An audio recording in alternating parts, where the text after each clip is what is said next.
Third, having spoken about Europe, about the alliance between Europe and this region, what to do together? New coalitions, new agreements, and how to reset a new rule-based order. 70 years ago, the Bandon Conference was for many the opportunity to express their rejection of the logic of blocks and to express their desire to find their own way. The time for non-alignment has undoubtedly passed, but the time for coalitions of action has come and requires that countries capable of acting together give themselves every means to do so.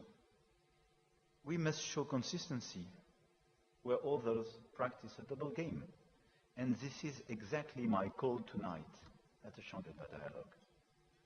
Let's build new coalition for open trade, open dialogue to de-risk our models, stable environment, and new coalitions to stabilize open and rule-based order. The rules must remain the inviolability of borders, respect for sovereignty, refusal to use force as a means of domination, and we must cultivate a spirit of independence and a desire for cooperation. And saying that, I have the feeling almost to quote the DNA and to describe the DNA of Singapore. But this is exactly what we need. With, in fact, the offer to both the US and China to join such an approach. But we cannot just remain seated and say, okay, there is no more WTO. What do we do with tariffs? Okay, we are not so sure that we have the full-fledged guarantee in the existing alliance. What do we do? We want to act. We want to preserve our stability, our peace, and our prosperity. So let's work together. Let's build a positive new alliance between Europe and Asia based on our common norms, on our common principles.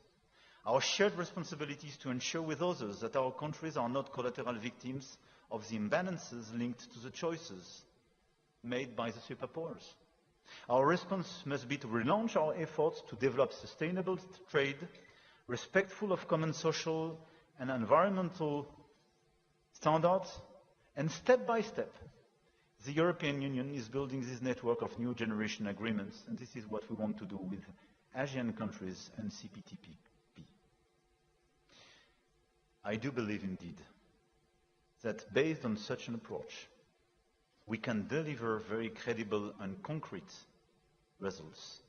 And I really believe that based on such an approach, we can convince the others to join us, given our magnitude and our credibility.